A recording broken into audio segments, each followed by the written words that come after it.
Balance your trading strategy by adding futures. CME Group helps you manage risk and capture opportunities in all market environments. Capitalize on around-the-clock access to highly liquid global futures and options market across all major asset classes. Just visit your online broker and get started. Plug into valuable educational materials and trading tools and see what adding futures can do for you at cmegroup.com/on-the-tape.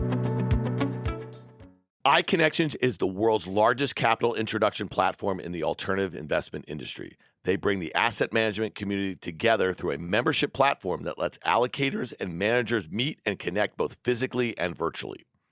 Over 3,000 allocators and 600 managers are part of the iConnections community, overseeing nearly $48 trillion and $16 trillion in assets, respectively. iConnections first came to our attention in 2020 during the first wave of the pandemic. That's when their first event, Funds for Food, became the largest virtual cap intro event in history. To date, they've donated nearly $2.5 million to charities.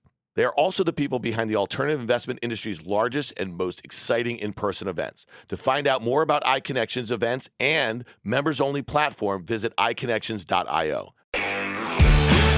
Welcome to the On the Tape podcast. Guy Adami here, along with the very good-looking, my dear friend Danny Moses. I was with Danny just over the last couple of days in Florida. We were at the CME Tour Championship. Lovely. By the way, we're going to have a conversation with Terry Duffy, the CEO of CME Group. But Danny, before we start, okay, I'm going to throw out a couple things to you. So you just stay with me, okay? Here we go. All right.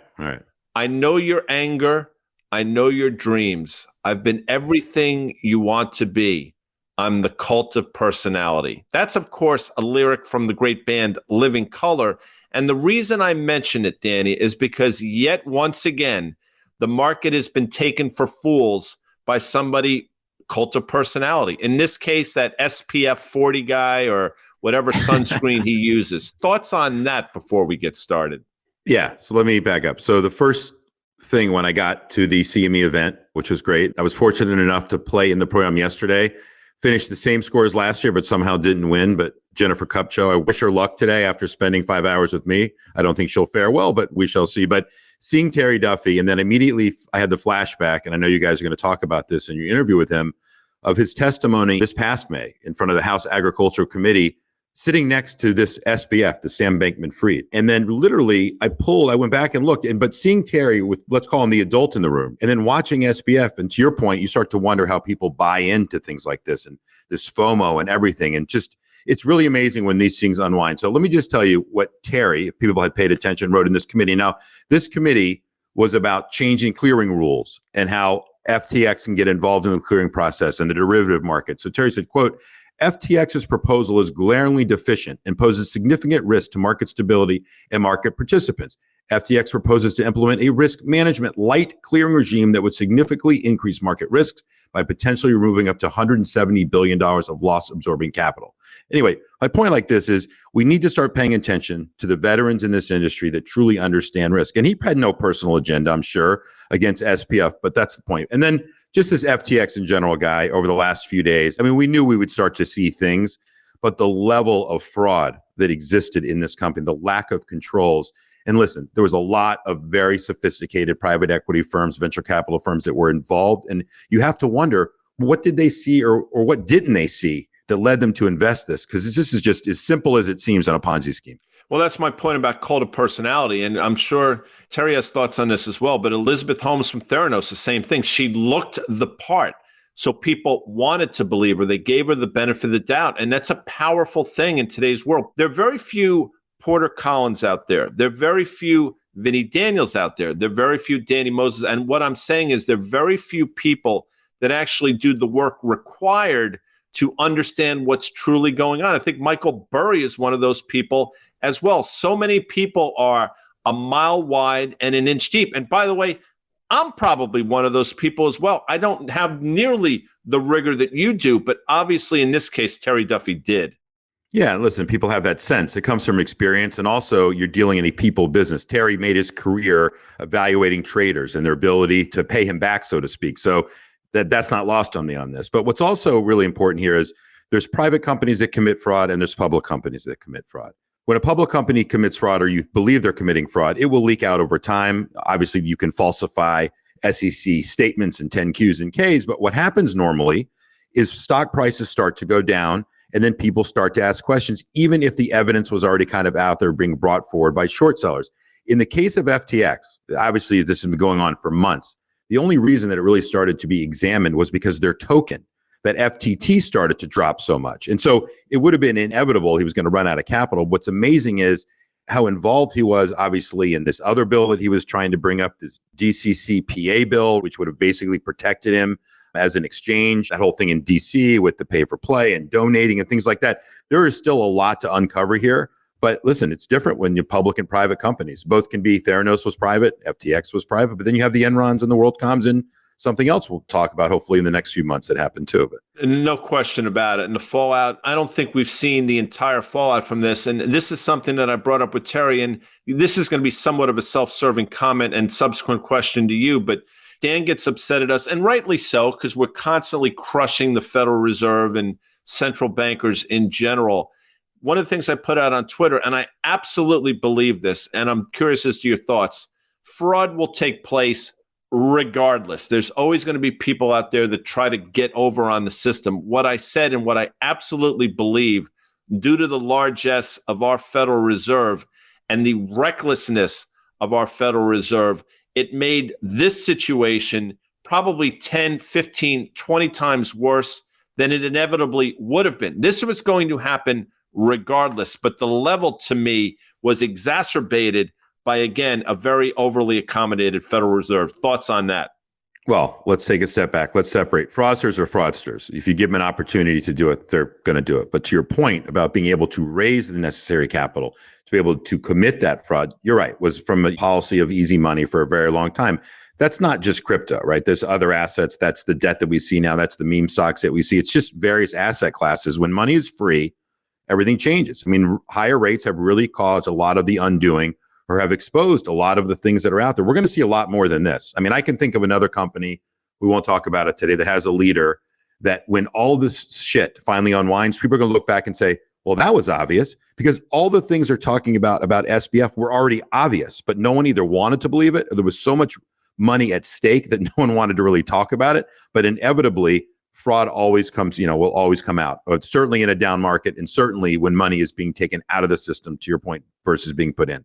It's interesting. Obviously we both have very strong thoughts on that. And we tried, I mean, it's just the way I feel. I'm not suggesting I'm right. And I think you would say the same thing, but Dan will say, what have they done that's so bad? And I would look at things like this anecdotally. A lot of people are going to get hurt in this. And that's what upsets me a great deal.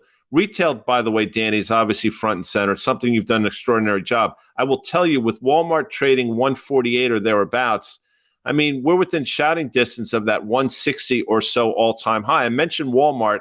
They obviously reported this week better than expected. Guidance was better, albeit on lowered expected guidance, but that's fine. But Walmart's been something you've been talking about for a while. Obviously had a rough patch, but it seems to have found its footing, especially when you see what Target said the next day, which was an unmitigated disaster. Yeah, I think Walmart gets a lot of credibility here for owning up to the weaknesses they had several months ago, addressing them, guiding the street correctly, under-promising, over-delivering here. And the have same-store sales in the quarter, I think, up 8.2%. That's obviously very strong. But take a step back at these two companies and just take a look at the picture of the consumer. So what my thesis was on Walmart wasn't just that they would take potential market share on their e-commerce strategy from Amazon, but it was that over time, they would start to get the middle and higher-end consumer stepping down. One, and two, that they have the cheapest groceries, and that if you bring people to Walmart for groceries, that will cannibalize on other people's businesses like Target potentially. And once you're in the store, obviously, they went through a period of time when consumers were spending the majority of their money on fuel and food. I think that's still happening to a degree. But when you look and see that, I think that 56% of Walmart's sales are groceries now, and Target is 20%. So they've done a good job managing their business. And Target is just not drawing that consumer. Their same-store sales were up 2.7%, right? So Walmart's buying back, I think, $20 billion worth of stock now. That was part of the thesis. It's got a dividend. And quickly, I'll say this. Yes, they are. But again, you're talking about a $400 billion company. $20 billion is a big number. But when you look at it in the context of their market cap, not nearly as important. But with that said, yes, they're putting capital to work. So I'm sorry. Please continue. No, I was going to say that, listen, goes back to buying companies you know they're going to be around, that aren't overly expensive, that have cash return in the form of dividends and buybacks. Again, that's not a thesis. You don't want to own a company just because they're buying back stock. But at the same time, it just shows how healthy they are. And we go back to what we've been talking about with single name stock picking, and go and find the names. And look, it's not a coincidence that the best performers in the S&P and in the Dow, for that matter, have been these cash flowing companies that are returning capital. It's not because they're returning capital. It's because they have the ability to return capital. Balance sheets are safe. So just on the Walmart, I continue to think that they are the barometer, and it's not a disaster. And the consumer is still being able to manage through this stuff, even in the face of higher rates. And so we'll see how it plays out. But I just feel like they have a very good grip on their operations. So, keeping with our topic of living color, here's another lyric for you. Neon lights, a Nobel Prize. When a mirror speaks, the reflection lies. You won't have to follow me. Only you can set me free. And it's amazing how they foreshadowed what's going on.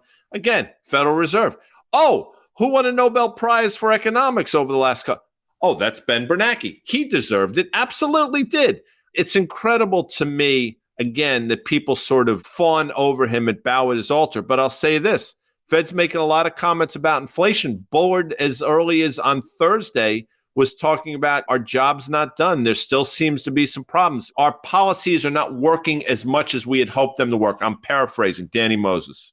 yeah, so we're sitting here last week this time, and we're watching the S&P rise 200 points, right? North of 5%. I think it was from the, let's call it the 3750 level to kind of the 3950 level. Since then, we went up a little bit more. We're kind of back below that. We're hiding out here, right? And we talked on the show that time is that 0.2 or 0.3% difference in CPI expectations is what it is. It certainly means inflation is coming down. And let me just say again, we're all collectively under the camp that inflation has peaked. The question is, how quickly is it going to come down?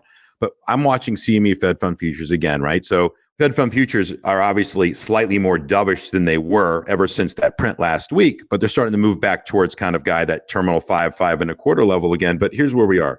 There's not a lot of economic data here coming out. We got the Thanksgiving week. So I took a look. So we get the October PC on December 1st, and we have basically the gift into Thanksgiving are the Fed minutes that come out next Wednesday on the 23rd. So from now to then, you're seeing, saw some retail earnings. You'll see some things. I think we're going to be obviously okay here in the markets, barring some geopolitical disaster that's kind of out there, but we're kind of in this lull period. And so I go back to fundamentals. I'm a believer that the market's going to retrace its lows. I'm still standing by that. Certainly it's gone higher. I never thought we'd get it back above 4,000, to be honest with you, Guy, on the S&P, because I didn't listen to Mike Wilson when I should have. But that being said, I know you just had a market call and you were talking about expectations of earnings and earnings revisions and so forth, and things are just a little bit worse on the margin. So I think earnings revisions are going to continue to come down for 2023. And let's keep in mind, 2 of the last 7 or 8 years, I got to look exactly, we've had some rough Decembers. You always want to coast in the month of December. It's always like, all right, I don't want to see anything bad. I just want to lock my portfolio in for the year for these professional money managers. But I have a feeling this will be a very volatile month of December. A long December for you Counting Crows fans out there. And the problem with the Mike Wilson thing, he did a Friday dirty to you because I think it was October 14th, if memory serves, that he came out with that tactical call. And we've been saying for a while that we thought 4,000, maybe we overshoot to 4,100. And I think we got to 40-30 or so this week in the S&P. So we'll see. I'm with you. I'll say this, though. 210s, and this is something, Danny, you were talking about 18 months ago. I was right with you. I have said for a while that I thought 210s would invert to the tune of 75 basis points. It would come in the form of 4.25% in 2 years and 3.5% in 10 years. And I got to tell you something, lo and behold, man, at about 65 or so basis point inverted, it's coming to a theater near you. And I say it all the time. I'm not an economist. I have no freaking idea what it means, but I know enough to know it ain't that good. Nostradamus, I will say that was pretty prescient of you. And quietly, we moved here from a kind of a 30 basis point inversion to 70. I mean, look at that chart. We are 445 and 75 roughly as we sit here right now. I like to look at what is it telling us. It's telling us what we think is going to happen, right? That the Fed is forced to at least maintain their hawkishness, even if it's speak, and maybe there is only 50 basis points less. But the results of those raises have yet to be felt in the market and in the economy in its entirety. And we're going to see that coming in, I think, when we report Q4 earnings in kind of January, February, and then as companies give guidance for 23.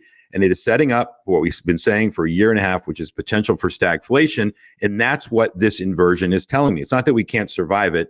And again, I'll say this cycle, this economic cycle is unlike anything we will ever see again in our lifetime, because we are unwinding at the same time the Fed's raising rates, trying to unwind $8 to $9 trillion on a balance sheet with our debt at an all-time high, a lot of geopolitical stuff that's out there. And it's just going to be really messy. And again, know what you own. And I want to say one other thing, Guy, just on the central bank topic here is that, so it came out today quietly, it's not back page stuff, that the UK, when they kind of borrowed money from the BOE, the last thing, they now owe 157 billion US dollar equivalent, I think it's 137 billion pounds, back to the Bank of England that needs to be paid through 2028. That is a large number. So when people were so excited about the change in the regime and prime minister and all this stuff, the reality is going to start to set in again. And people don't want to think about what's coming down the pipeline, but that's a lot of fiscal discipline that's going to need to take place in the UK. So we might be right back to where we are. And I'll say this, when yields start to go higher because you are concerned about the ability to pay back your debts, that's the bigger problem, especially when it happens to, a top 5 or 7 global central bank. I'm in total accord with you for sure. I mean, it's again manifesting itself right before our very eyes. I think a lot of times people see the market go higher over the course of the last couple of weeks, and they incorrectly think, and again, I'm not casting aspersions here, but they think everything must be solved because the stock market's going higher. But the problems are still there. I got to tell you something. One of the problems is manifesting itself in terms of corporate debt. And let's just talk about U.S. consumer debt for a second, which now credit card debt, and something we've pointed out here on the tape for a while, is now north of $1 trillion. I think overall consumer debt has gone up $8 trillion, a singular $1 trillion over the course of a year. And I think it's now cumulatively, when you put in credit cards, mortgages, autos, student loans, you're probably talking about, $5 trillion. That's not an insignificant number on an economy, on a $22 trillion-ish economy. Number one, corporate debt. Number two, HYG has been the instrument we said to watch. As we're sitting here today, it's probably trading 74. I think the low we saw on that was 70.50. LQD probably trading around 105. I think the low we saw on that at its trough was 98. But it's not like these things are bouncing in a meaningful way. And again, one of the things that I've said for a while, there's no S&P put necessarily for the Fed. I think if there is, it's much lower than we are now. The put's going to come in the form of the credit markets, and it hasn't cracked yet. However, Danny, I think you're starting to see some signs. Yeah, there's another deal that was closed on Wall Street, this Tenneco deal. And basically, we're now up to $43 billion of kind of hung deal that's sitting on banks' balance sheet that needs to come out. And believe me, when there was a slight improvement in credit spreads last week, they threw out as much as they could, a couple $1 billion, maybe went out the door as fast as Wall Street could sell it off of their books. So that's not getting any better. The consumer, we're just now feeling the realization of 4 75 basis point hikes in a row. I mean, we haven't been able to take a breath on what that would look like. And that goes right back into the thesis that I just mentioned about 5 minutes ago about what things are going to look like. Why is the 210 kind of inverting like this? And the consumer is stretched. And if you notice on some of these quarterly calls, and it's going to be very prevalent in Q4 reporting in the beginning of next year, people will immediately address their balance sheet. Good and bad. People will say, we've been getting a lot of questions on our balance sheet. We have $2 billion of debt. It's not due till 2025. This is our plan for it. And it's now coming to the forefront. So that's why I believe you'll start to see these, quote, stock screens. And if you use a FactSet machine at whatever you want to do to kind of find that to me is going to be one of the most important screens. And Guy, the consumer is obviously stretched here. And I don't see that getting really any better here over the next several quarters. And that's the real danger here as far as I'm concerned in the market.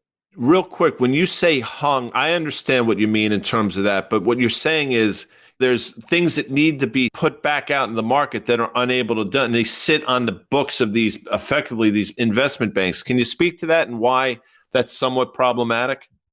Well, I mean, it's a problem for the banks because they've committed capital to close some of these deals. So remember, Twitter had almost 13 billion. Citrix had 6.5. Nielsen, of which they were able to get like a small amount off their books last week, is like 6.5 billion. This Tenneco deal is 5.5. So what happens is they commit to fund these deals at a certain price and rate. And then when their assumption of what the rate's going to be is different than what the market's willing to give them. So let's say they thought they would be able to finance that debt at 4%, but it's really 8%. That 4% has to be eaten by the banks at some point, whether they want to hold it, this debt to maturity, which is not how these banks are set up to use that much capital. They're going to try to get this. And eventually what will happen is if the rates don't relent or the credit spreads do not come back in, they will be forced to sell some of these and take big write-downs. And that's not going to look good next year. And let me just say, Guy, the reason M&A slows down so much in a high rate environment isn't so much that it impacts every company in their way of doing business. It impacts their ability to grow through these acquisitions. And if M&A, if mergers and acquisitions are not part of a theme in the stock market, that just lowers PE multiples by nature, because if you take that kind of arrow out of the quiver or whatever the thing is that right? Arrow out of the quiver? You take an arrow out of the quiver. If that arrow is not available, it just hurts market prices overall, in my opinion. You a Stern fan? Because apparently it was like Robin Quivers that he used to do that. He had a show with, right? By the way, yeah. Stern apparently interviewed the boss, and I think that's coming out at a theater in the U.S. I think it came out. It came out. See, that's an interview I'd listen to. I've never been. You a Stern guy growing up or no? Yeah. I just never in my car that long listening and stuff. But yeah, he's fine. You'd listen to me on the radio, though. I mean, I would entertain the shit out of you. About 4 times a week, so it's good. It's all good. Listen, to your point, I mean, they become bag holders, these investment banks. You know, they made certain assumptions that are not coming to fruition, and they have to make a decision. Are we going to hold these things on our balance sheet, or are we going to sell them at a loss? Nobody wants to sell things at a loss, and they don't want to hold them either. And that's problematic. I think that's why you're bringing it up. I have sympathy for many things and certain things. I have zero sympathy for these banks that are holding this debt. Mm-hmm. So they knew what they were getting into. They capped a fee. They took the risk, and now they're paying the price. It wouldn't be an on-the-tape podcast if we didn't mention Tesla in some way, shape, or form. And I mentioned it again. Stock's probably trading about 185. I think the low is 176 or so. And we had talked about it getting down to 175 as a level that it should hold. That came to fruition. I think it traded back up close to 200, but it hasn't traded particularly well. And now there's some rumblings. Again, it's hard to really understand what Elon Musk is getting at, but succession plans. I've never seen that show. Apparently that guy says the F word a lot, but I haven't seen it. But stock is not trading all that well here. There seems to be some flies in the old Tesla ointment, Danny Moses. It felt like it was saved last Thursday. If you remember that low, you're looking at what happened on last Wednesday prior to the Thursday rally, and it's kind of fading back to that level now. So it's underperforming, you can say, the retracement in the markets here. But listen, he had another trial this week about his compensation package, how it was decided, $55 billion over the last, that he got and all these options. And he's like, you know what? I think I'm just done with that. This is what he's folding under all this pressure. He's spending all of his time trying to fix Twitter, which he won't be able to do. Tesla shareholders that actually believe in Tesla are upset because he is spending so much time at Twitter, and they're upset that that's taking away from Tesla. And I think this is setting up for exactly what we've been waiting for. I shouldn't say we, what I've been waiting for a long time, which is the time when the brand of Elon Musk himself starts to tarnish the valuation of the company, and they finally report a quarter, even if it's somewhat in line, and people ask themselves this question: why is this a $600 billion company? And that's really what it comes down to. Forget if you think there's fraud and there's accounting shenanigans. Forget all of that. At the end of the day, first and foremost, it's just an expensive company that has no right to be where it's trading. But I think this cult of personality title that we have today, when things happen like this with SBF, and again, SBF is obviously a complete fraudster, and I don't think has any credibility at all. Whatever credibility Musk has, he has a lot of those same personality traits to a degree, bullying people around and doing what he wants, no corporate governance type thing. So again, I don't want to compare those two. That wouldn't even be fair to Musk. But my point is that I think that the investors are going to start asking or looking deeper into corporate management, corporate governance, and things like that. And he's not going to be on the right side of that, Musk, in that regard. Lest you think we're all doom and gloom all the time, I will point out that as we sit here, big cap pharma stocks continue to grind higher. Merck at an all-time high. Full disclosure, my wife works at Merck. She's a clinical research scientist. Eli Lilly, grinding higher. Bristol Myers, great news out of Amgen. Biogen with some very positive news. So we've talked about being in the healthcare space for quite a long time, and that's been somewhat prescient. The other thing that has been prescient is the equities of energy companies. But I will tell you, Danny, and this is where I'm starting to get a little confused, although I do understand it to a certain point, but the commodity, crude oil, is under significant pressure. As a matter of fact, I think gasoline, not necessarily at the pump, but gasoline futures are actually lower than they were pre-invasion. So a lot of things in the energy commodity world are breaking down, yet these stocks hold in there. And that's something that Vinny talked about. That's something that Porter talked about. I've brought it up. I know you have brought it up, that energy can trade sideways to slightly lower, But these companies have such powerful balance sheets and are run so much better now and so much more efficiently now that the stocks should go higher. And that's manifesting itself right before our very eyes. Gasoline, distillate fuels inventories came out a little bit higher than expected, so put some pressure there. The oil, actually, stockpiles were lower than expected, so let's call those an offset. And again, I don't trade day-to-day energy, but just those are the two data points that came out. Then you have the China potentially, again, rising COVID cases. Is there going to be a slowdown there? And then geopolitical risk, which went up because of the missile strikes in Poland. Then now they go back down again because it was an accident, things like that. But at the end of the day, Guy, back to your point, these companies are still underowned, obviously. They're not owned by momentum investors, obviously. And they're still very cheap, obviously. So we talked about before what level of oil or natural gas translates into real earnings deficiencies or negative growth, I should say, for these companies. And we're still way off of where that would be occurring. And with the amount of capital, again, much more significant than Walmart, capital that's being returned in the form of buybacks and dividends, it's massive. So I think you would see certainly a large sell-off in these energy names if oil did proceed to go down, kind of, let's say, below $70 or even below 75. You would definitely see a 5 to 10%, maybe 15% pullback in the energy stocks. And believe me, every day that goes by, I think that the large money managers that don't own energy stocks yet, that know that they need to, wait for days when oil goes down like this, and they say, damn, I still can't get my position. And so I think that's what's happening is you're getting buyers that come in when oil comes down because they need to start building positions in these names. So, and I think you would agree with this as well. And Carter talks about this from time to time. If crude oil were to go to those levels, it's not because things have magically gotten better. It's because something probably pretty, I hate to use the word catastrophic, but something probably pretty negative is going on, not only here in the United States, but in terms of the global economy. So if crude continues to break down on the margins, people will think that's a positive thing. At a certain point, you get to that diminishing marginal returns. And I think that's something we'll talk about. Anyway, the other thing we have to talk about now that the midterm elections are seemingly out of the way, cannabis, again, front and center, a space that obviously you've forgotten more about than I know. But give us an update on the cannabis world. Yeah, so the stocks are obviously starting to perform better. There's finally been movement in Washington. There's hope that within this lame duck session over the next few weeks that we will actually get some type of cannabis banking reform passed in the form of the SAFE Act, with an attachment of some of the things that the HOPE Act is in for criminal justice reform and so forth.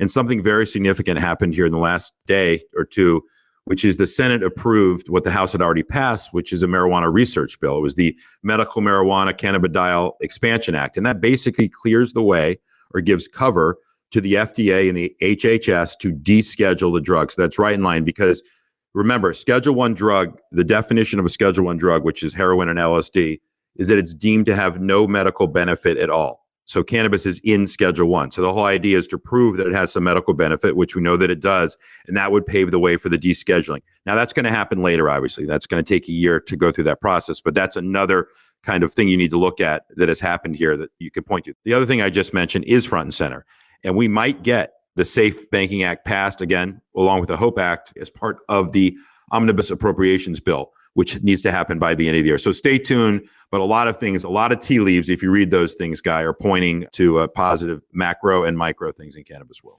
Yeah, the news comes out seemingly every day now. We've got to get Brady back and talk about this, but all seems to be lining up in terms of the dots being connected and the dominoes falling into place for cannabis to be a very viable space. And the stocks, if you look, is to your point, are starting to show some signs of life here. So it's something we'll talk about, obviously, again. Hopefully we can get Brady on. By the way, we had Cameron Dawson on last week, and the feedback we've gotten from that has been fantastic. So at some point, we need to get her back as well, Danny.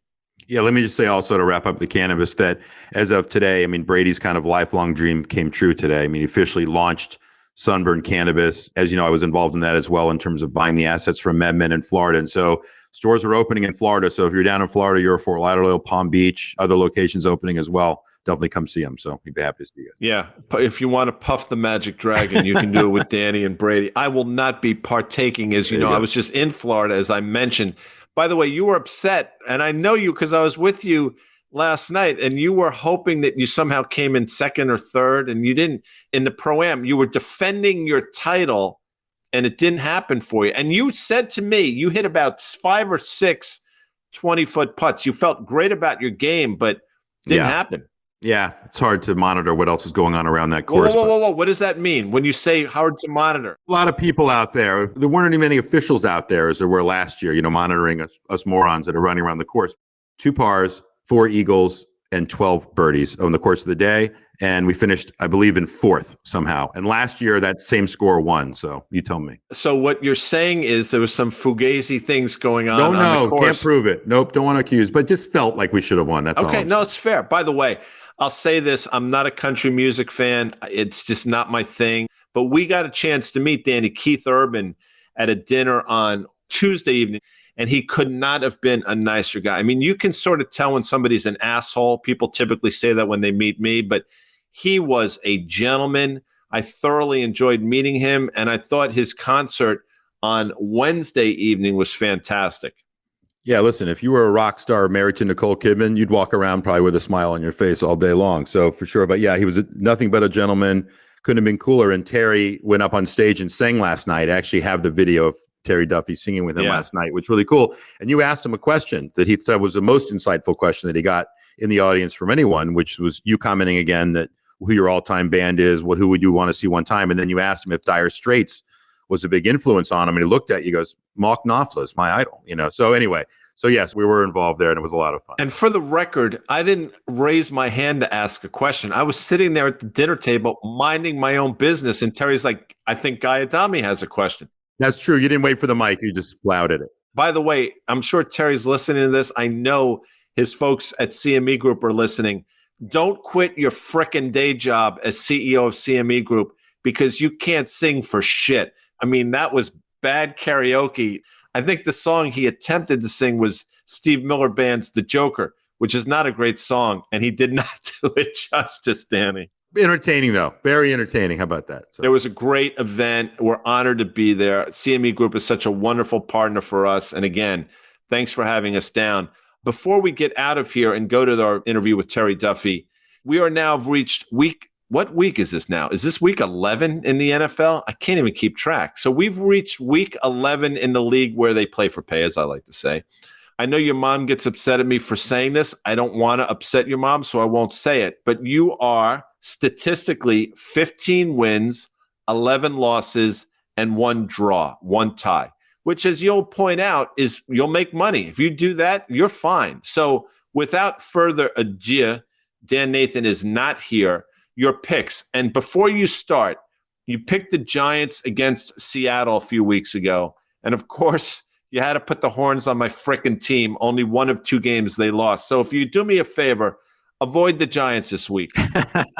Go ahead. What do you got for us? As you know, last week I gave out my pick of the year, Tennessee Titans against Denver. They won and they covered. It wasn't as easy as I thought, but they did. This week I have a similar. I mean, I would put this as my second best pick of the year, if not the best, which are the Baltimore Ravens coming off of a bye week, laying 13 against Carolina. Baltimore played on November 7th. And yes, Carolina did have some rest because they played on the 10th against Atlanta. Baker Mayfield is back behind center for Carolina. Baltimore is coming in. Remember, Roquan Smith was traded to them 3 weeks ago. He played amazingly just in the little time he had to prep with the team in New Orleans, which was another big pick of mine when they were down in New Orleans. Laying 13, I think they're going to destroy Carolina. I love Baltimore minus 13. Other 2 games I like the Patriots laying 3 against the Jets. Both teams are off of a bye week. I'll just take Belichick with an extra week to prepare for anything. I will take the Pats minus 3. Jets finally have a little reality set in, I believe. And the last one is really interesting. The Eagles coming off this horrible loss to Washington, going at Indianapolis to the Colts, laying 6.5. Jeff Saturday, I think it was a fluke win in Las Vegas. I think Las Vegas stinks. I'll take the Eagles minus 6.5. And there is a connection there because Sirianni, who is the coach of the Eagles, is very tight with Frank Reich. And he mentioned in an interview that he wants to pay back someone for what he thinks Frank Reich got wrong. So Eagles minus 6.5, Pats minus 3, Baltimore minus 13. I don't normally have 3 favorites coming my way, but those are the 3 this week, guy. Yeah, I think the Eagles put a pasting on them. I think you're 100% right. I mean, the Eagles are going to be pissed off coming off that loss. They did not play well. The Commanders ran the ball down their collective throat. And I think you're right about the Jets. I mean, Jet fans have them going to the Super Bowl this year. Let's get through the regular season first. And they don't typically fare well in New England. By the way, I don't think they've beaten the Patriots in the last 11 or so games, which spans obviously 5 years. So good luck for you Jet fans. And My G-men play Detroit. A lot of people think they're going to sort of walk right past them. I don't think that's the case. Detroit can score. Giants can defend. We'll see if this game potentially could be a shootout. And the Giants have not shown a propensity, great word, Danny, to score a lot of points. So I like what we're doing there. I miss Dan Nathan. I know you miss Dan Nathan, but we had a lot of fun in Florida. Dan is a much-deserved break, I believe, in Anguilla, which is a place I can't spell nor find on a map, but that's neither here nor there, Danny. Yep, and I'll be gone next week, and I'll be back with you guys in a few weeks. So good luck to everybody out there. And so I'll have to phone in my NFL picks to you guys separately. You can give them out next week. I exploit you, still you love me. I tell you 1 and 1 makes 3. Oh, I'm the cult of personality. Think about that, folks. When we come back, a conversation with Terry Duffy, CEO of CME Group. Introducing event contracts from CME Group for individual investors who want a new, less complex way to trade some of the world's most recognized futures markets. They're smaller, lower cost, with predefined risk. Event contracts let you trade your views on daily up or down price moves in equities, gold, oil, and more. The markets you know and use every day. Take a position by choosing a side with event contracts from CME Group. Learn more at cmegroup.com/event contracts. iConnections is the world's largest capital introduction platform in the alternative investment industry. They bring the asset management community together through a membership platform that lets allocators and managers meet and connect both physically and virtually. Over 3,000 allocators and 600 managers are part of the iConnections community, overseeing nearly $48 trillion and $16 trillion in assets, respectively. iConnections first came to our attention in 2020 during the first wave of the pandemic. That's when their first event, Funds for Food, became the largest virtual cap intro event in history. To date, they've donated nearly $2.5 million to charities. They are also the people behind the alternative investment industry's largest and most exciting in-person events. To find out more about iConnections events and members-only platform, visit iConnections.io. What's up? Guy here. Did you know FactSet is the official data provider for Risk Reversal Media? FactSet is the key to all of our analysis. It's not just charts. FactSet provides insight into the top headlines of the day, private markets, and sector-specific data. If you ever have issues, get help from their support team that is committed to your success. Visit FactSet.com to experience the power of FactSet and request a free trial and unlock access to the tools that matter most to you. Terry Duffy is chairman and CEO of CME Group, where he's responsible for overseeing the world's leading and most diverse derivatives marketplace. Terry has held a number of leadership positions within CME. He became a member in 1981 and has served as a board member since 1995. Terry, welcome back to On the Tape. So, Terry, I'm going to ask you a very difficult question for you to answer, but I want an honest answer to this. So I've known you for decades now. It's been my honor. I consider you a very close friend. I hope you do as well. I have seen you with politicians.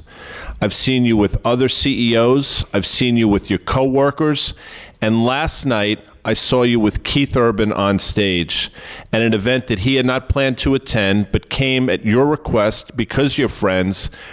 And you two, it seemed as though you've known each other your entire life. So my question to you, and this is a sincere one, how do you make people feel so comfortable? Your friendships span across a myriad of different verticals, yet you're as comfortable with a politician, a senator, as you are with Keith Urban, as you are with the guy or gal that's helping out in terms of just cleaning up the facility afterwards. And I mean that sincerely. It's a gift. Speak to that. And don't give me a bullshit one-word answer.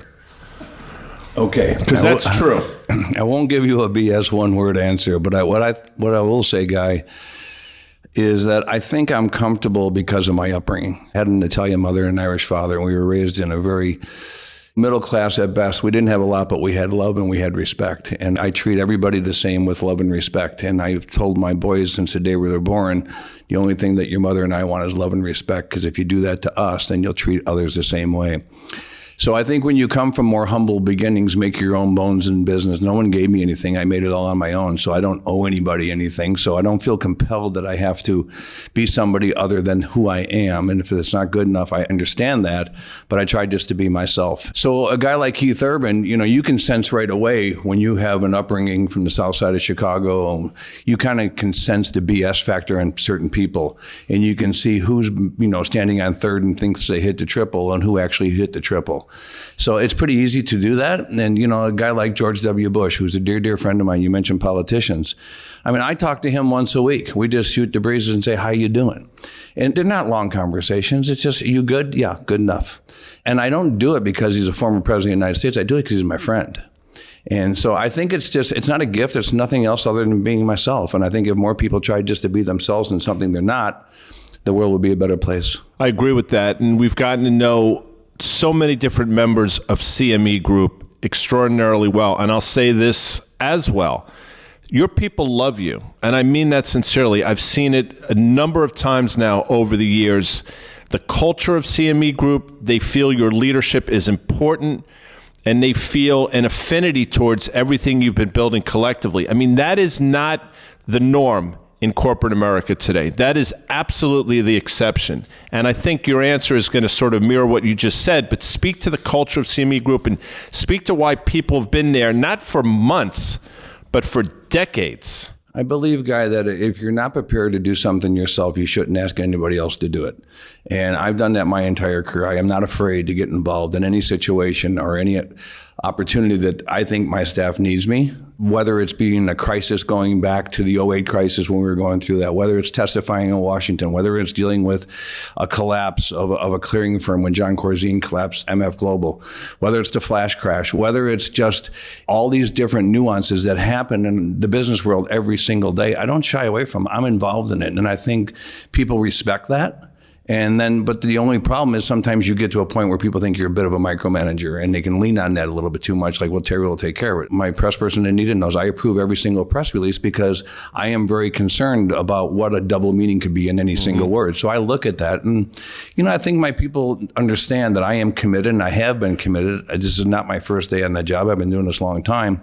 So, you can say that I'm a bit too aggressive at times, but at the same time, I'm doing what I think is right, not only for me, the company more importantly, but for them. And I think they recognize that. Guy, Danny, and I, Terry, want to thank you for having us down here again at the CME Group Tour Championship and in your support of the LPGA. It's not just for that. And I know last year when we were down here, you spent some time talking about how important it is for you. The purses that are given out at this event are that equal to that of the men's event. And so that is something that's really important to you.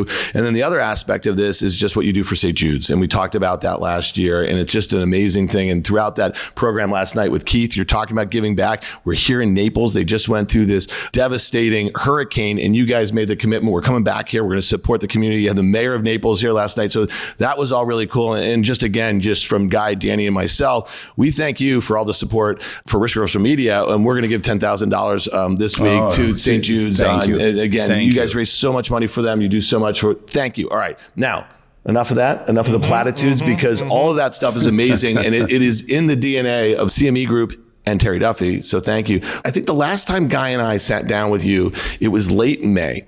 And we were in New York for that event with David Solomon. It was an amazing event. And we talked markets. One of the first events we got together post-COVID. It was amazing. And so for us, it's like kind of interesting when we think about the markets and where we are right now in 2022. I think a lot of people, even though, the stock market closed higher, rates were still really low. This was the end of last year. We know that we were battling inflation. No one really knew what that meant. We were kind of coming out of this pandemic black swan event that none of us could have really predicted how it was going to go. Here we are at the end of 2022. Rates are much higher. The stock market at one point just a few weeks ago was much lower.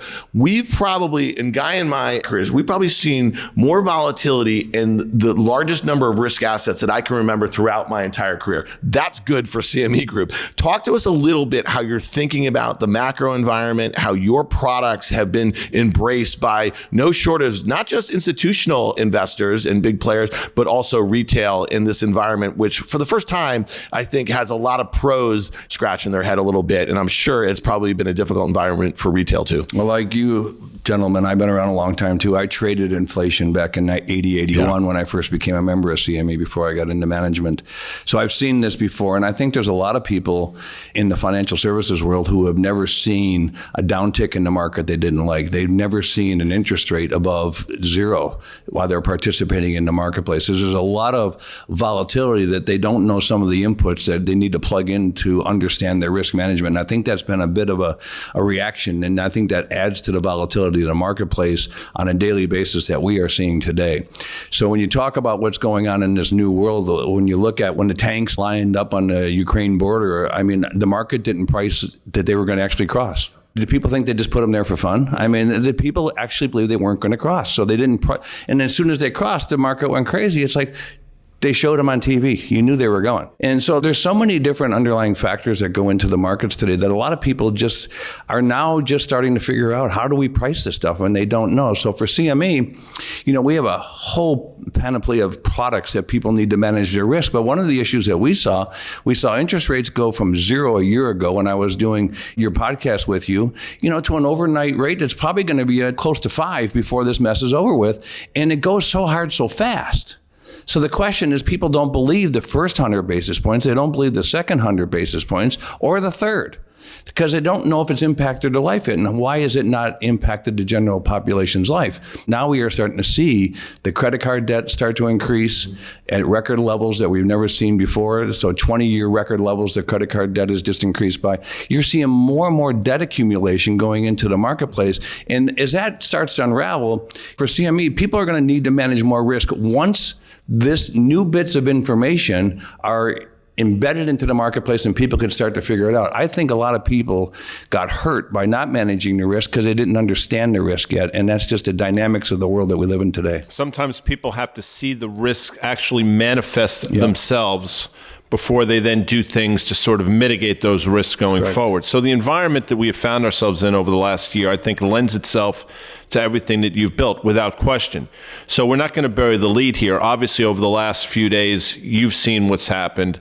We've all seen what's happened with the FTX situation. You're a $63 billion market cap exchange. I would submit, and I've said this for years, the premier exchange in the world. Slow and steady wins the race. Over the years, you've seen people come and go. I mean, the world is filled with charlatans, and I'm choosing to use that word. Just sort of talk to us about what you've seen going on over the last few days. Well, I'll share with you and your viewers about my whole take on this. And when I originally found out from my side of the world what was going on when Sam Bankman-Fried and FTX were lobbying the United States government and the regulator to have an amendment put in place to take out parts of the risk management system, such as a direct model going direct to the participants. And their whole calling card was, we'll put up $250 million as a backstop. Well, we don't need to know what $250 million is worth. It's not even a tick in the market today. So that was really just a smoke and mirror joke. So I got upset and I went to the regulators and I said, listen, if you want to have a direct model, we need to write rules that are associated with direct models. I was here when we wrote the Commodity Exchange Act. The Commodity Exchange Act was written with the idea that there would be intermediaries involved in the act. This is a complete deviation from that. So I said, you are taking on innovation at the sake of risk management. I said, this is wrong. It's going to blow up in your faces. I've seen too many movies. This is bad. And you cannot try to make round hole and square pegs fit just because someone walks into town, sprinkles the infield with a bunch of other people's money, obviously other people's money, which I'm certainly hopeful every politician in the world gives this money back because it's not theirs. It wasn't his. It was commingled. And this money, obviously what you're reading today, appears that it's gone into a bunch of political donations to curry favor. So I am very concerned about this. I had a meeting with Sam Bankman-Fried for the first time in March this past year. I never met the man. He asked to meet with me at a conference. And I sat down with him. I said, what is your end goal? He says, well, I want to compete with you. I said, great. I'm all for competition. What do you want to do? He says, well, I want to compete with you in crypto. I said, why would you do that? I said, I'll give you one better. How about if I give you my crypto franchise that's worth $30 million and we'll go from there? He says, well, what do you want? I said, you know what I want. Let me be your risk manager. I'll clear it to make sure it's done properly. He says, well, you won't deploy my model. I said, your model is crap. Why would I deploy a model that's going to introduce risk to the system? Of course, I'm not going to deploy your model. He turned me down, flat out turned me down. And that's right away I said to him, I said, you know what, you're a fraud. You're an absolute fraud. You're supposedly worth $26 billion and you're an altruist. And I said, if you're an altruist at $26 billion, how come there's not a $10 billion donation going to somebody right this moment in time? How about a $15 billion donation? I said, you know what?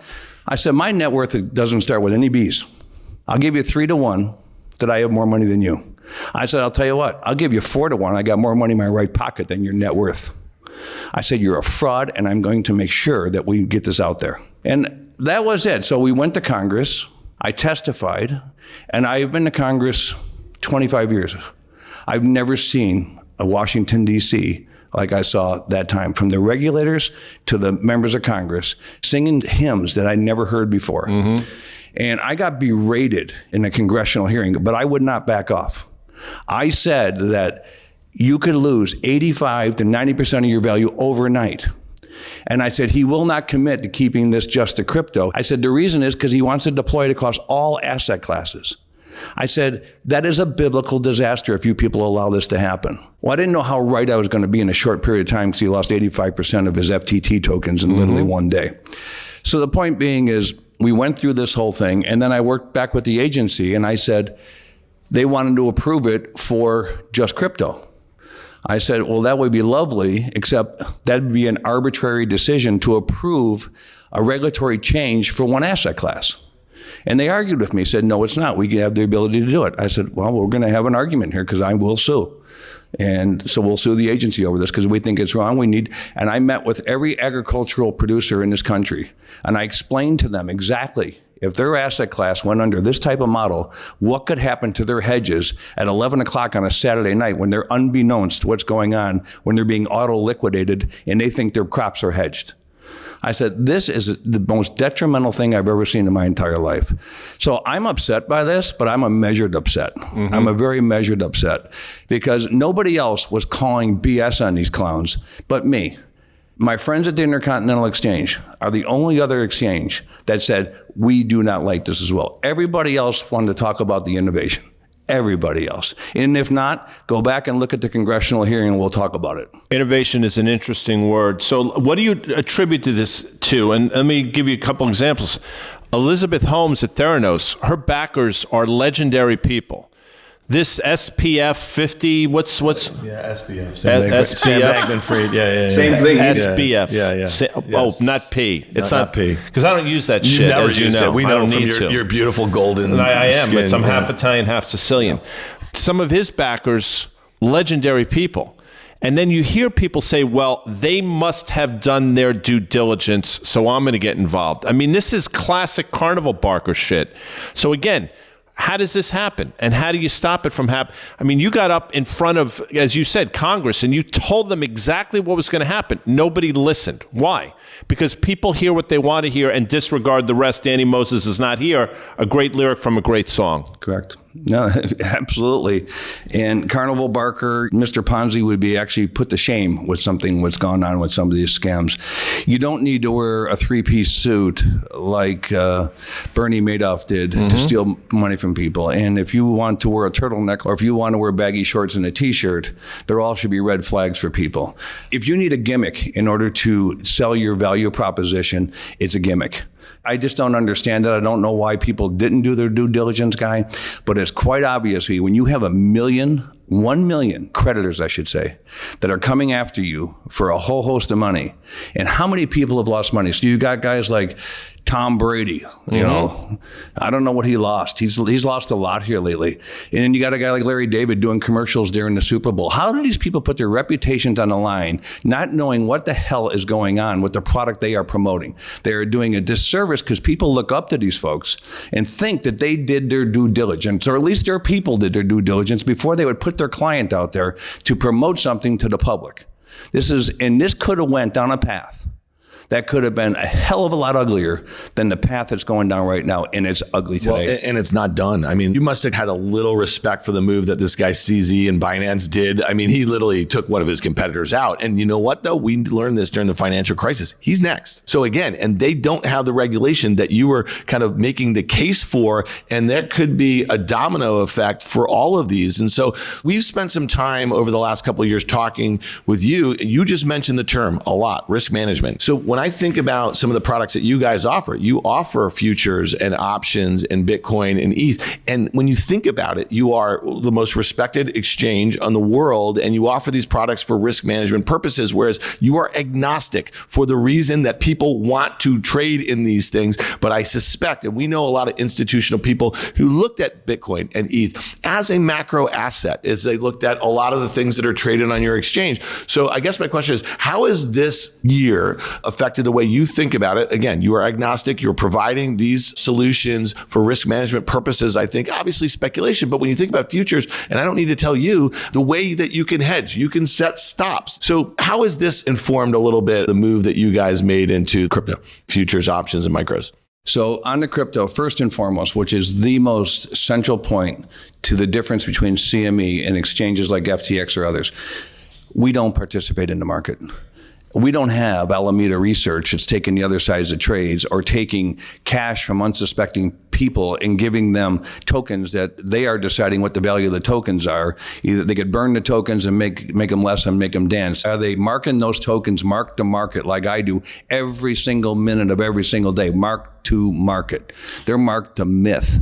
That was what going on, mark to myth. Wait a second. Did you just make that up, or did you been thinking about this? No, I just made it up. That's fantastic. I mean, we should mark to market. No, mark to myth. I mean, that's beautiful. Anyway, please continue. Please use that. No, feel free to do it. I'm like going to use attribution it. for that Anyway, one. continue. But there's a lot of that, Terry, going on right now. If you think of some of the worst affected groups in this whole Ponzi, if you think about it, are going to be VCs, venture capitalists, who just were they were not doing the due diligence. And before we even got to the crypto stuff, though, there is a lot of criticisms about how they are marking to myth. They are not marked down. There was stuff in the public markets. Let's just say a gig economy stock down 80% from its all-time highs. A lot of these VCs had similar sort of investments in the private markets. They had marked down 30% from their highs. So your mark to myth thing, that might catch on, guy. I'm going to use it. I might not give you any credit. I will be texting you if I don't hear attribution of my name. So, Dan, I will tell you about our crypto products. When I decided to launch them in 2017, we watched crypto from 2008 from 8 cents go to whatever price value it did by the time it hit 2017. Then we all saw the appreciation of 64,000 back down to 16, whatever it's trading at today on the Bitcoin. My whole reasoning for listing it was I believe that the speculative case for crypto was going away, and the use case was going to be the value proposition to eliminate friction for payments. So people making money off other people's money, if I give you $1, by the time we give it the guy, there might be enough friction in there that none of us really notice it, but there's enough of a BIP or a basis point that somebody made a little bit of money on that transaction. I thought that the blockchain technology and listing cryptos would provide an opportunity for people to see the use case of crypto versus the speculative case of crypto. And I've said this over the last year or two. If they don't start showing a use case for these products, I'm going to get rid of them because then they're just nothing more than a fraud. So the use case is something that I'm very big on for all products. And if you don't have it, then you don't have a product. So we can speculate on anything, but the bottom line is these products need to have a use case. I think they still do. I think it's the blockchain technology. Now, I know that I wouldn't call him my friend. The congressman from California told me I didn't know what I was talking about when I was talking about blockchain and how it works. I do know what I'm talking about. Blockchain technology doesn't need to be used with just the speculation of crypto coins. It could be used for a whole host of other things. It could be really good to eliminate friction in systems. So I think the blockchain technology is interesting, and I thought for CME to list a crypto on the blockchain with the blockchain technology would help validate and prove out the use case going forward. That's the reason why. You think about the decisions as a CEO can potentially devastate a company or could take the company to the next level. And we're going to talk about the Google deal in a minute, but I want to start on the other side of that ledger. Facebook was a $1 trillion company. I still call it Facebook. You can at me, knock yourself out. It's Facebook. Mark Zuckerberg, who is basically the company based on voting rights and the amount of share, he made a decision to take them to a different area, a different business model. That company lost almost, Dan, you can probably pull it up, 70% or so of its value, which is a staggering number for a company that was at that size. So decisions matter. It's Shakespeare stuff. Uneasy is the head that wears the crown. You wear the crown. You make decisions. You think about things like this all the time. How do you look at a Facebook situation? And this is not to cast aspersions here, but you clearly saw what happened. How do you look at that, and then how does it change some of the mechanisms at CME Group? You know, it's a really good question. You don't have to run a tech company or Facebook to understand somebody else's mistakes or could have seen them prior to them even happening. One of the things that I've always tried to make sure, you talked earlier about slow and steady. And what I'm a big believer with, CME Group has a vertical silo model, and we have never gotten away from that because we know the model really well. It doesn't mean we're not in other businesses, but we're not in a way that would jeopardize the vertical model, which got us to where we're at today. And I think when people get away from what brought them to the promised land is where they normally make a mistake. So I'm not criticizing Mark Zuckerberg or anybody else, but if they wanted to go a different direction, it would seem to me that if they did it over a projected period of time versus in a day by changing the name to the metaverse and losing 70% of its value. Now, they probably would have lost a ton of value anyway because of the fundamental times, but they probably wouldn't have lost 70% so quickly. And what's important about that, all the funds that have exposure to Facebook, that affects the other parts of their portfolio. They may need to have to liquidate other stocks because of the fund of the 70% decrease in Facebook. So there's trickle-out effects for that. So I'm a big believer at CME. I like my vertical. I look to go on the horizontal different parts of the business, how I can get reoccurring revenue, but at the same time, never forget where you came from. Hubris is an awful thing. And again, I've never met the guy, Mark Zuckerberg, and I'm not suggesting there's any semblance of hubris there. But what I'll say is, you have ideas, you have people that you can bounce ideas off of. You have soundboards, you have mentors, you have people that you trust. Speak to that. You know, and I think that's critical to have a mentor, and it's critical to have people that you have confidence that you could trust. And they don't just need to be in CME. I have people all over the country that I have a great trust and faith in. I can put a call into David Solomon and just quietly say, what do you think of this idea or that? And I could put a call into some other people that have been successful in business, whether it's the gentleman from Virgin Atlantic. He's been a very nice sounding board, even though I have nothing to do with anything he's doing. You just want to know, how did you go from records to space? How did you make that transition? So I think I'm fortunate that I have not just mentors, but relationships. Jamie Dimon's another guy. I feel very comfortable talking to Jamie about certain situations, and he's not trying to tell me what to do. He'll throw an advice out there, and you don't have to take it, but I think if you dismiss advice, you're wrong. I got a story a long time ago in 1987 when I was trading. And if I bought the market, it went down. If I sold it, it went up. And I went to a dear friend of mine. I said, Steve, I can't get out of my own way. He says, well, you got to go talk to Freddie. I said, Freddie? I said, Freddie's punch drunk. I'm not going to go talk to Freddie. Terry's one of the smartest guys in the business. He said, I got to tell you what, you're going to go talk to Freddie for 1 hour. And in that 1 hour, there'll be 1 minute of brilliance. And it's up for you to determine where that 1 minute comes in the hour. It's like our podcast. Same thing. Guy and me. Same exact thing. I'm still waiting to hear the 1 minute from Guy. It's coming. It's on its way. I did the hour with Freddie. I sat there for an hour. My eyes were bleeding. I came back to my friend Steve, and he goes, how did it go? I said, Steve, I got to be honest with you. I don't think I got the 1 minute of brilliance. He goes, Terry, what did you say? I said, I didn't say a thing. You told me not to talk and to listen. He goes, you got it. You became a better listener than a talker. Now don't let the market, you let the market tell what to do. You don't tell the market what to do. That's fascinating. And there's truth to that. 2 ears, 1 mouth, without question. I think people forget that sometimes. But we mentioned heavy is ahead. Last time we did our podcast here, we were talking about the deal you struck up with Google. Yes. Not an insignificant deal by any stretch of the imagination. Something obviously that was long in the works. A year later, talk to me about what you've learned about that deal and the benefits that you've basically been able to capture from it. Yeah, I think when you look at the Google deal, I'm very passionate about the deal, but I think a lot of people don't understand the true value proposition yet. And why don't they understand the true value proposition? The true value propositions is a democratized market in the cloud for everybody to participate in on the same exact access point, whatever your technology may or may not be. It's the cloud and it's protected and people can go in there and participate in any single market.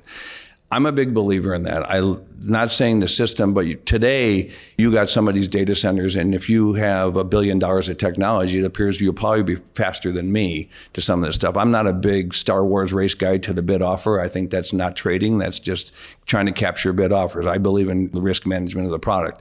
Google enables me to do that, and I also believe their distribution is so global in nature. It's far more reaching than anybody would ever want to imagine. So the reason I like Google so much is they're 6% of their cloud business. It's very small compared to some of the other ones. I want to be with somebody that's going to grow their cloud business, and nobody's in financial services, so I want to do it with them because their time and attention is devoted to me in financial services. If I go to one of the other competitors, I might not be first in line. I'm first in line right now, so I got my margin methodologies, my market data all coming into the cloud this year by the end of the year. I will have markets in the cloud by next year, certain non-latency sensitive markets. I will have that by the end of next year.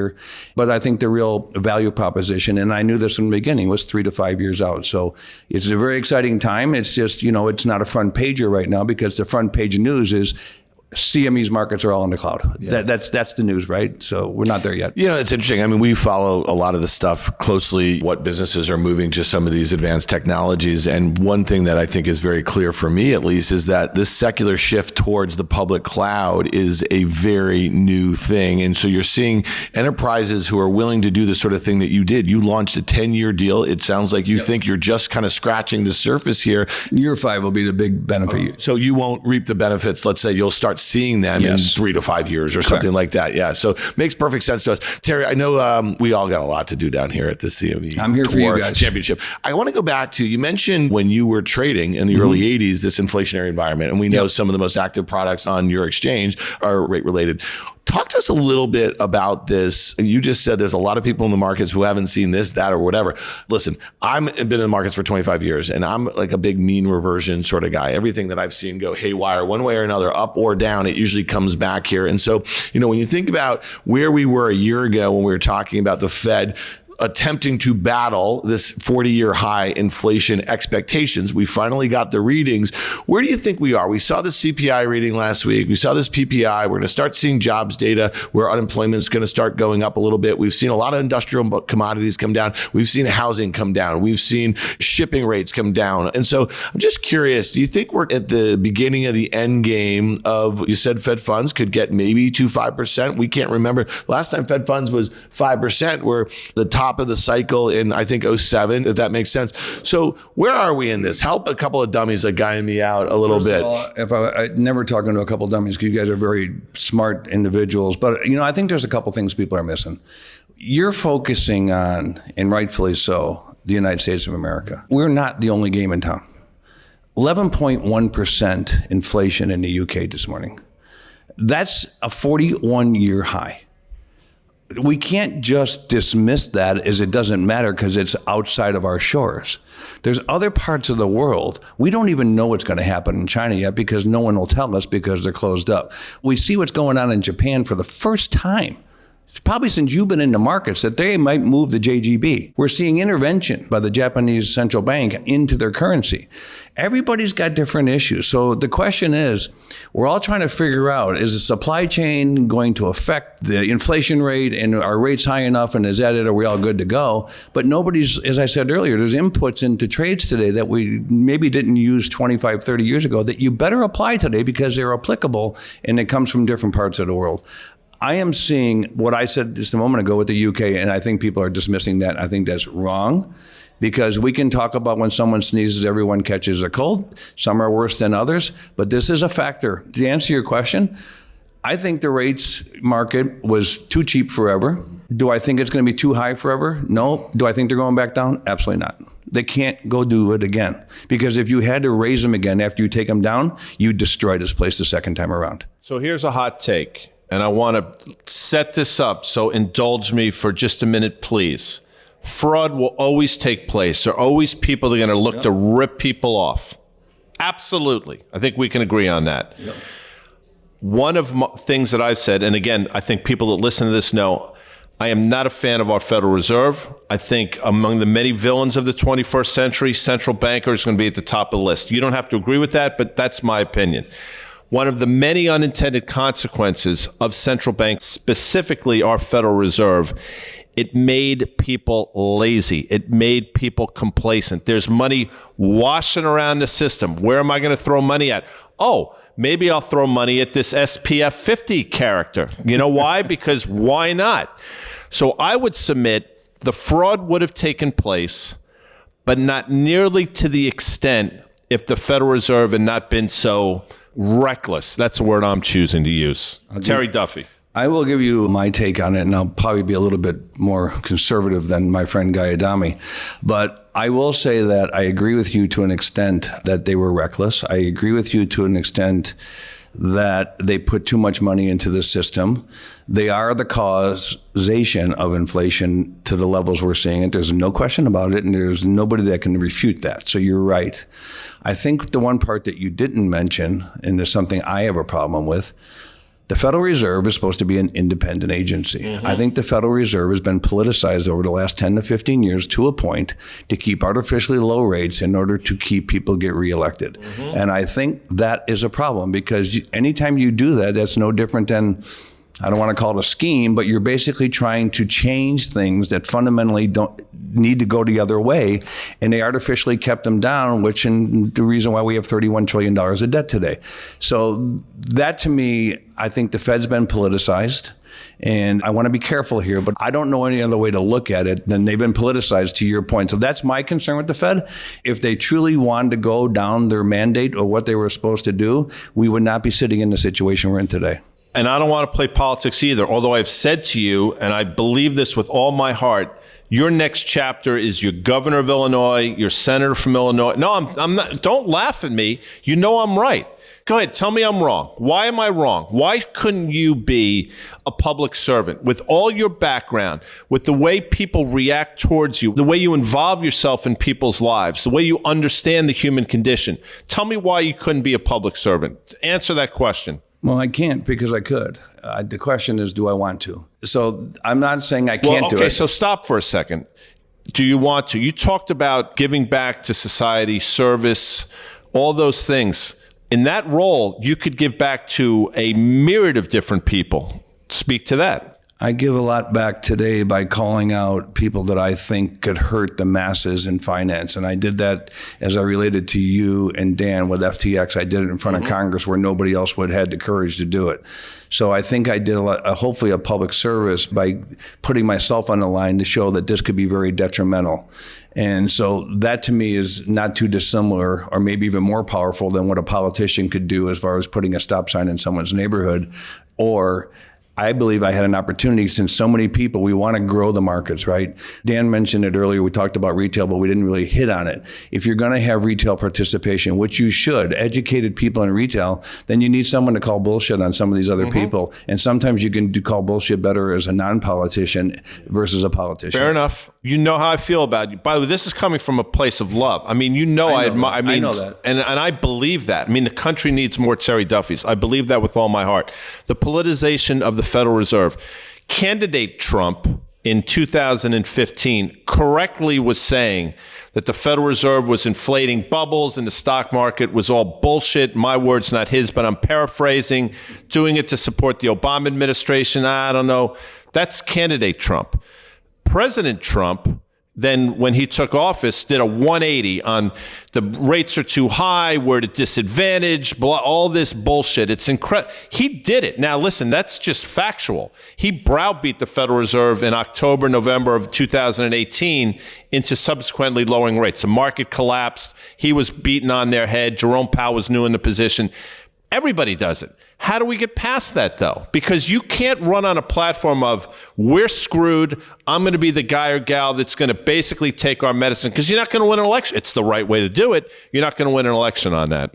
No, you're right, but that's the reason why we're getting the people that are running for office with the qualities that they have today. It used to be an honored profession, and you could represent people's best interests. We have people today that have no idea. They write legislation, they don't know what's in it. They're running for election. They're not running to represent people. And I think we're seeing the quality people who are should be in office don't want to do it. Maybe it's because of social media. Maybe it's because of they want to protect their families. But the real quality people do not want to do it. My earlier comments about the Fed are based about what you just said about President Trump. That was a big part of it because he did say one thing and did a 180 on the other, which shows you right then and there how it was politicized through that whole process. So that was the reason I'd say what I did about the Fed. But I think we need to get quality candidates up here again, and I think we need to have campaign reform.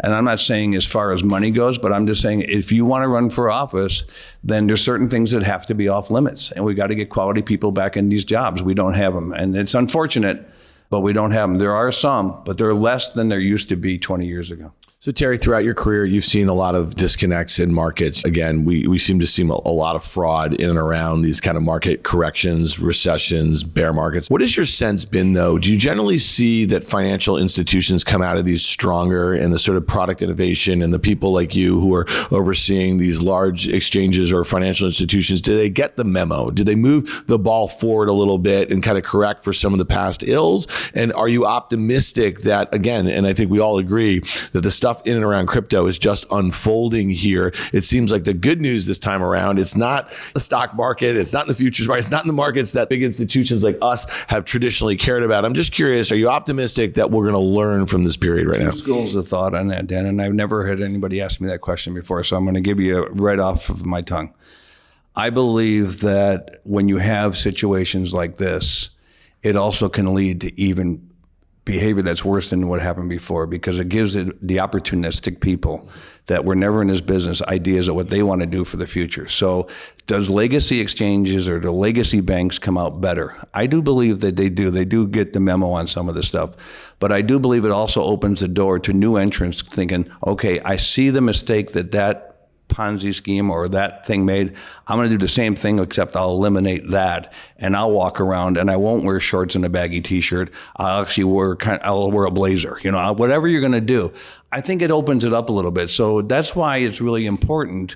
Guy talked about it earlier. Due diligence is so critical, and we got to get over the nearsightedness and the impatient people and let them do their work before they get involved. And no one does that anymore. Everybody. Cult of personality. Absolutely. So let me get your take on this, because right now, I mean, Elon Musk is dominating. I mean, like absolutely dominating the headlines every day. And, listen, I was not a fan of Donald Trump, and I don't think listeners of our podcast are going to be surprised by that.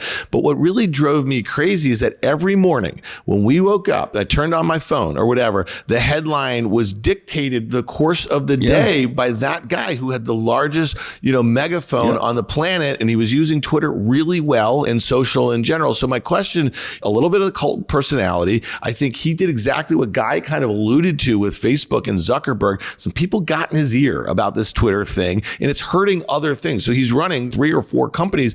So a lot of stuff here, but the cult of personality, the due diligence that might or might not have been done on his Twitter deal, and then social in general, because he says he's doing this for his love of humanity. And let me tell you, the way he's fired half the employees, the sort of stuff that's going on Twitter with him having the largest mouthpiece. Now he's got the most followers of anybody, trying to dictate who people are voting for, suggesting that. I'm just curious, give me your take on this whole mess. Well, I think when you spend the amount of money that Mr. Musk did, you have the right, and it's a private company now, you can do what you want. Yep. I do think if it's for the better of humanity, which I actually believe that that's really his goal. Now, his technique of getting there might not be acceptable to you, me, or Guy, but it might be acceptable to him, and it's his money. I think that he can do a lot of good if he gets other people involved in other businesses to help him shape what should be good, and not just do it all on his own. Because to your point, he's running Tesla, he's running the space company, he's doing all these different things, and his time seems to be consumed by his hobby. And that other businesses can suffer because of that. So I'm hopeful that if he truly believes that this is a different way to change the world a little bit through his social platform, that he engages in people to help him with that, and he's not a one-man show, because then maybe he can effectuate his goal of having a better platform and then just the same existing platform with the same nonsense on it. It's interesting. We talked about some of the products, obviously bond products, bond proxy products. We talked about crypto at the CME. prior to Russia's invasion of Ukraine, there's a line in the movie Wall Street, you wouldn't know preferred stock from livestock, which is a great line, by the way. I mean, Mark the myth. How about that? Well, they should have put that in the movie. Wall Street 3. I'll call Gecko now. Yeah. But there are a lot of people that wouldn't know a friggin' soybean from whatever. And I think the invasion put a real spotlight on the commodities market. Speak to that, because your world, I mean, this is your worlds colliding effectively over the last 9-10 months. Well, it's a great question, because people are now understanding what the breadbasket means. When you look down, people in Africa and others aren't getting any food. I mean, there's parts of the world that are relying on those regions to feed their people. And when the ships are sitting at port and can't get out because of a boots on the ground war that we haven't seen since World War II in Europe, and now it's not just people shooting each other, which is horrible enough. Now you have people starving because of the results. So I think people are starting to understand how valuable a wheat contract is to manage risk, or more importantly, how valuable wheat is to a staple to someone's diet, because that might be all they have. And then when you look at the energy component of it, people might go cold in Germany and other parts of Europe because of the whole energy situation that goes on between those two nations. So there's a big knock-on effect from the human side of this that I think people are not getting unless you're the one affected by it. Now, there's a lot of people running over to Ukraine, kissing the presidents, their celebrities, whatever, they want to go get photos with them. But to be honest with you, what we need to do is take care of the people that those nations, they're relying on those nations. And I think that's where we're missing it to some degree. So from my business, listen, we're here to play a risk management role. We're not here to play politics. But it's really a shame about what happens when people don't get their product. And I think people are understanding what the breadbasket means today. And I guarantee if you said, what's the breadbasket, 2 years ago, they would have looked in their kitchen. Before we get out of here, future of the CME Group. Guy, I think the future of the CME Group is in great shape. We're trying to innovate new products all the time. As I said earlier, we're really focused on our vertical, and we will continue looking at reoccurring revenue businesses. I think when you look at the sell-off in markets, we had a sell-off just as well. And they're painful because we're doing record business and things of that nature, and yet the market still sells off. As I said earlier, I think a lot of people didn't get the hedges on that they should have had on because the market went so fast. So I think a lot of people thought we would benefit immensely, maybe too much by an interest rate movement and too much by some of this Ukrainian war, where a lot of people just couldn't hedge because the price went from A to Z overnight. So how do you hedge that? And then when interest rates went up so high, people just, as I said earlier, they didn't believe the first couple of moves, and they didn't manage the risk the way they probably should have. And now I think we're in a much stronger position that people understand that these factors are now in there. Like we talk about for many years, our classes will help mitigate that risk as long as you do it properly. So I like where we're at, but I'm focused on the long run with my company, and so is my staff. Terry, we treasure our relationship with CME Group, but of far more importance, we treasure our friendship with you. So thank you for everything. I feel the same about you and Dan. So thank you very much for being here at my event. And I always enjoy being on your podcast. So God bless you both. Thanks, Terry. Thanks, Terry. Thanks once again to CME Group and iConnections for sponsoring this episode of On the Tape.